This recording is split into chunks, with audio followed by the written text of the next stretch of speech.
Hello guys, नमस्कार, जोहार, आदाब, सत श्री अकाल। एग्जाम फाइटर नंबर 1 पर आप सभी का बहुत बहुत स्वागत है। ग्रैंड वेलकम है साथियों, बात करेंगे बिहार से जुड़ा हुआ महत्वपूर्ण अपडेट। और बिहार में अभी मोस्ट कर सकते हैं वेटेड जो नोटिफिकेशन का वेट किया जा रहा है वो है बैट बिहार एलिजिबिलिटी टेस्ट, जिसकी चर्चा है काफी पहले से थी, लेकिन अब लग रहा है कि उसकी मोहर लगने शुरू हो गई है। तो सरकार की मोहर लग चुकी है बैट को लेकर। तो बिहार एलिजिबिलिटी टेस्ट का नोटिफिकेशन कब आएगा, इस पर बात करेंगे। और असिस्टेंट प्रोफेसर का एग्जाम बेस्ट जो सिलेक्शन होने वाला है, इसके लिए नोटिफिकेशन कब आएगा। और मैं आपको ये भी बता दूं कि हम बहुत कम राज्यों में ये देखते हैं कि सरकार चुनी गई और तुरंत इतने स्पीड से काम कर रही है। मैं सच में बता रहा हूँ, नीतीश सरकार काफी समय से है, लेकिन इस बार जो चुनकर आई है ना, फुल एक्शन में दिख रही है। लग रहा है कि फर्स्ट टाइम चुनकर आई है ना, लग रहा फर्स्ट टाइम। क्योंकि अभी कुछ लेटर्स आपको दिखाऊंगा किस प्रकार सरकार का स्पीड है ना, सरकार का मोमेंटम है। उससे लग रहा है कि सरकार इस बार कुछ करना चाहती है। ये भी पता है सरकार जो रिपीट हुई है ना, ये भी सरप्राइजिंग है। लोग बहुत सरप्राइज है, इसलिए सरकार को भी पता है कि लोग बहुत भरोसा कर रहे हैं, इसीलिए हर चीज वो कर लेना चाहती है जो युवा चाहते हैं। इसीलिए अभी पुरानी असिस्टेंट प्रोफेसर की वैकेंसी अभी स्टॉप भी नहीं हुई है, वो वैकेंसी चल ही रही है। इसी बीच में नई वैकेंसी के लिए बहुत तेज, बहुत ही तीव्र गति से प्रयास किया जा रहा है, सुपर फास्ट तरीके से प्रयास किया जा रहा है। इसका प्रमाण मैं आपको दिखाना चाहूंगा। ये लेटेस्ट मैंने हालांकि पहले भी दिखाया था, पर आपको देखिए ये लेटेस्ट किसका है, रजनीश कुमार सरकार के अपर सचिव ऑफिशियल लेटर है। और इसने सभी विभागों को, जितने विभाग है उनके सचिव को, और इसके अलावा जो आयोग है, जितने आयोग हैं बिहार में, उनके सचिव को, यहाँ पर एक लेटेस्ट इनका भी है, जो कि असिस्टेंट प्रोफेसर का एग्जाम लेने वाली है। यानी बिहार विश्वविद्यालय सेवा आयोग को भी लेटर किया है। और ये लेटर आपका किसको लेकर, असिस्टेंट प्रोफेसर एग्जाम्स को लेकर, और कह सकते हैं बैट को लेकर, दोनों के लिए ये महत्वपूर्ण लेटर है। अभी यहाँ पर देखिए क्या मांगा गया है। अभी ये जो लेटर है ना, कहा गया है कि राज्य में अधिक से अधिक युवाओं को 100 समय नौकरी देने के लक्ष्य के अधीन सरकारी नौकरी के रिक्ति को जल्द से जल्द भरने हेतु मुख्य सचिव बिहार सरकार की अध्यक्षता में वीडियो कॉन्फ्रेंसिंग के माध्यम से बैठक में भाग लेने के संबंध में, ठीक है, ये बैठक में इनको भाग लेना ताकि जल्द से जल्द जो रिक्त पद है उनको भरा जा सके। लेकिन आप देखते होंगे अदर टाइम जब भी सरकार आई थी, नीतीश कुमार की सरकार, इस तरह का स्पीड आपको नहीं देखने को मिल रहा था। कि इस बार गजब का स्पीड है। यहाँ साफ साफ देखिए क्या लिखा गया है, इसको आगे पढ़िए। यहाँ पर कहा गया है कि निर्देशानुसार उपर्युक्त विषयक प्रासंगिक पत्र द्वारा बिहार राज्य के अंतर्गत सभी प्रशासनिक विभागों, सभी प्रमंडलीय कार्यालय, सभी पुलिस मुख्यालय के अधीन सभी कार्यालयों, सभी समरणालयों, विभिन्न आयोगों इत्यादि में दिनांक 31/3/2026 यानी इस डेट तक 31 मार्च 26 का यहाँ पर रिक्ति लिया जा रहा है। यानी एडवांस, समझ सकते हैं काम का जो लेवल क्या है। क्या अभी पुराना कुछ सरकारें क्या करती है, 2000 अगर 25 चला 23 तक का रिक्ति हम शामिल करेंगे, ये तो सीधे एडवांस जा रही है, ये सरकार आगे जा रही है। अभी दिसंबर 25 चल रहा है, इसको रिक्ति कब तक का चाहिए, 31 मार्च 26 तक का रिक्ति चाहिए। इस समझ सकते हैं सरकार कितनी सेंसिटिव तरीके से यहाँ पर काम करने वाली है।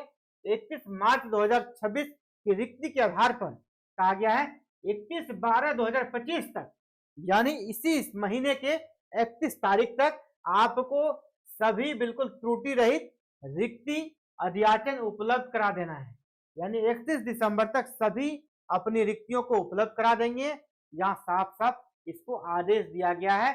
उक्त दिशा निर्देश के आलोक में विभिन्न आयोगों को प्रेषित अधियाचना के आधार पर चयन की संपूर्ण प्रक्रियाओं यथा प्रारंभिक परीक्षा, मुख्य परीक्षा, साक्षात्कार जो भी होना है, इसको 31/12/26 के पूर्व तक अंतिम रूप से इसको कंप्लीट करके विभाग को, कार्यालय को उपलब्ध करा देना है ताकि नियुक्ति पूरी हो सके। यानी 1 साल के अंदर नियुक्ति प्रक्रिया को संपन्न किया जाना है, ये सरकार का प्रयास है, ठीक है। और ये पहली बार देखा जा रहा है इस सरकार में इतने स्पीड तरीके से काम कर रही है। इसीलिए आपको भी अपना तरीका बदलना होगा। सरकार कुछ करे ना करे, प्रयास कर रही है, तो आपको उसके प्रयास के अकॉर्डिंग अपनी तैयारी को भी उसी स्पीड से आपको बना देना है। अभी हम लोग बात करेंगे बैट को लेकर। तो देखिए ये सभी चीजें हमें इस ओर ले जाती है कि यहाँ पर सरकार काफी कह सकते हैं सेंसिटिव तरीके से, काफी ईमानदारी से लगी हुई है।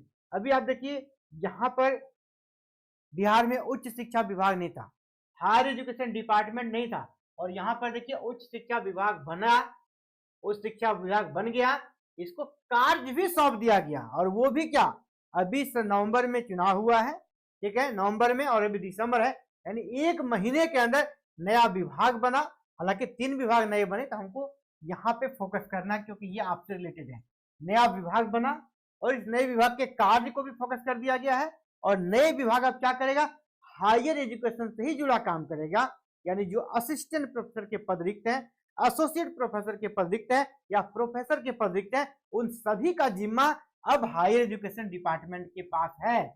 इसके अलावे अब ये डिपार्टमेंट फिलहाल कह सकते नया है, जिसके पास बहुत बैकलॉग वर्क नहीं है, नई कह सकते जो नई अभी रिक्तियां आएगी उसको ही ये संपन्न कराएगी। तो ये बहुत ही इंपॉर्टेंट काम किया गया, इंपॉर्टेंट समय में, ठीक है, बिल्कुल चुनाव खत्म हुआ और नया डिपार्टमेंट बना, इसको काम भी दे दिया गया। और यही आयोग ये विभाग के डिपार्टमेंट के माध्यम से आपका असिस्टेंट प्रोफेसर और बैट का एग्जाम होना है।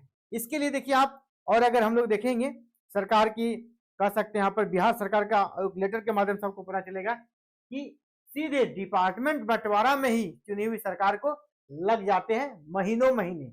आप देखे होंगे, है ना, चाहे महाराष्ट्र का एग्जाम्पल हो या पहले बिहार का भी एग्जाम्पल देखे होंगे, झारखंड का एग्जाम्पल देखिए, महीनों महीन बिहार सिर्फ उसका डिपार्टमेंट का बंटवारा में समय लग जाता है। लेकिन यहाँ देखिए डिपार्टमेंट बना और तुरंत अब यहाँ 2 नंबर पे देखिए किनका नाम है, सुनील कुमार। सुनील कुमार जो कि वैसे भी एचआरडी के मिनिस्टर है, आपका शिक्षा मंत्री है बिहार के, उन्हीं के अंदर अब उच्च शिक्षा भी डाल दिया गया, ठीक है, उच्च शिक्षा भी इनके अंदर डाल दिया गया है, यानी उच्च शिक्षा का डिपार्टमेंट भी तय कर दिया गया है, इसके मंत्री भी तय कर दिए गए, इनके काम को भी तय कर दिया गया है। ये सब प्रमाणित करते हैं कि सरकार बहुत ही तीव्र गति से आगे बढ़ेगी। और बैट को लेकर यहाँ पर मैं बताना चाहूंगा, ये जो बना ना, ये जरूरी था, इसके माध्यम से ही बैट का दिशा निर्देश मिलेगा। आपको पता है सिलेबस वगैरह बनाने का काम किसने किया था, माननीय मंत्री जी के दिशा निर्देश से ही। जो क्षेत्रीय भाषाएं हैं बिहार की, उनके लिए सिलेबस बनना था, और लगभग ये बातें हैं 1 ईयर बिफोर, है ना, 1 ईयर यहाँ पर संपन्न हो गए सिलेबस वगैरह को लेकर। जब वही सेम मंत्री है, सेम सरकार है, उनको उच्च शिक्षा भी मिल गया, तो अब ये कुछ तो करेगी उस शिक्षा में। उस शिक्षा में पहला काम आपका बताने वाला हूँ, पहला काम आपका बैट ही होने वाला है। जिस प्रकार सूत्रों से खबर आती है कि बैट का एग्जाम के लिए ही यहाँ पर प्रयास हायर एजुकेशन में किया जा रहा है, अभी रिक्तियां भी मांगी जा रही है, और इधर बैट का जो सिलेबस है वो बनकर रेडी है। आपका बैट का नोटिफिकेशन उम्मीद कीजिए आपका फरवरी तक, अभी जो चीजें निकल कर आ रही है कि आपका फरवरी तक बैट का नोटिफिकेशन बिहार में आपको देखने को मिल जाएगा। इसी बीच में वैकेंसी का नोटिफिकेशन भी अगर आ जाता है ना, तो फिर से बैट पास जो स्टूडेंट होंगे, जो पास हो जाएंगे बैट को, उसके लिए फॉर्म को फिर से रीओपन किया जाएगा, ठीक है। या हो सकता है झारखंड के ही तरह बैट का रिजल्ट के बाद असिस्टेंट प्रोफेसर का नोटिफिकेशन आए, ये भी हो सकता है। जैसे झारखंड सरकार ने कोर्ट में कहा है कि हम लोग जेट को क्लियर करेंगे, पहले जेट का रिजल्ट आएगा, इसके बाद झारखंड में भी आपको पता है जेट के रिजल्ट के बाद कितना वैकेंसी आ रहा है, 2404 पदों पर वैकेंसी आने वाली है झारखंड में, 2404 पदों पर, ठीक है। ये वैकेंसी जेट के रिजल्ट के बाद आएगा, ठीक है। इसी प्रकार यहाँ भी हो सकता है कि यहाँ पे रिजल्ट के बाद आपका हो सकता है ये वैकेंसी आए, और यहाँ पर वैकेंसी कितनी है, 5500 के आसपास वैकेंसी यहाँ पर रहने वाली है, ठीक है। हो सकता है ज्यादा भी हो जाए। खुद ये बयान है किनका, जो बिहार राज्य विश्वविद्यालय आयोग के अध्यक्ष हैं प्रोफेसर गिरीश चौधरी, उनका स्टेटमेंट है कि पिछले बार से काफी ज्यादा सीटें रहेगी। तो साथियों, अगर आप जेन्युइन तरीके से कह सकते हैं तैयारी करना चाहते हैं, बहुत सीरियस है, आपका गोल सिर्फ और सिर्फ हायर एजुकेशन है, आप काफी ज्यादा कह सकते हैं उसके प्रति सीरियस है, तो आपको अभी से तैयारी शुरू कर देनी चाहिए। और तैयारी शुरू करने के लिए क्या करना होगा, आपको अभी से ही यूजीसी नेट का जो सिलेबस है ना उसको फॉलो करना, क्योंकि बैट में वही सिलेबस पूछा जाएगा। यानी जो बच्चे पीजी पास कर चुके हैं या फाइनल ईयर में हैं, उनको बैट का एग्जाम देने का मौका मिलेगा। आपको तैयारी अभी से करना शुरू कर देना चाहिए। और अगर आपको तैयारी में कहीं दिक्कत आ रही है, आप हमारे साथ जुड़ सकते हैं, हमारे पास क्लासेस चल रही है, हमारे पास एग्जाम फाइटर नंबर 1 एप्लीकेशन पे क्लासेस चल रही है।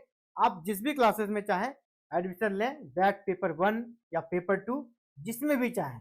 इसके लिए जनवरी से हम लोग महा ऑफर के साथ क्लास स्टार्ट करने वाले हैं नए साल से। तो जनवरी में आपके लिए बैट का क्लासेस यहाँ पर मिल जाएगा। तो फिलहाल अभी आपको क्या करना है कि हमारा जो एप्लीकेशन है एग्जाम फाइटर नंबर 1 एप्लीकेशन का लिंक इस वीडियो के नीचे है, उसको क्लिक करके सबसे पहले आप ऐप को अपने मोबाइल में डाउनलोड कर लीजिए। अगर आप अभी ऐप को डाउनलोड करके रखते हैं ना, तो आपको जब आपका जो लिस्ट हमारे पास आ जाएगा कि दिसंबर में कितने लोगों ने डाउनलोड किया, उन सभी के लिए फी में 40% का रिबेट रहेगा। जो नॉर्मल फी रहेगा उसके अलावे आप सभी से सिर्फ 40% ही लगेगा, बाद बाकी को 100% लगेगा। लेकिन जो अभी दिसंबर में डाउनलोड कर चुके होंगे हमारे एप्लीकेशन को, उसको हम फी में 40% का रिबेट देंगे, पेपर 1 या पेपर 2 कोई भी है।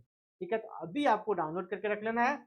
जनवरी से क्लासेस स्टार्ट हो जाएगी नए साल से, बिल्कुल नए जोश के साथ। ठीक है, नए जोश के साथ बिल्कुल टाइम फ्रेमवर्क में हम लोग क्लासेस कंप्लीट कर लेंगे साथियों।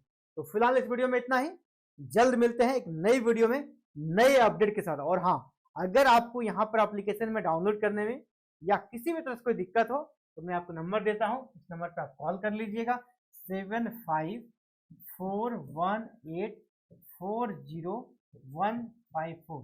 ये नंबर हालांकि हमने इस वीडियो के डिस्क्रिप्शन बॉक्स में भी डाल दिया है, यहाँ भी ये नंबर है, आप कॉल कर सकते हैं, व्हाट्सएप कर सकते हैं, आपको सारे क्वेरीज का यहाँ पर जवाब दिया जाएगा। Thank you.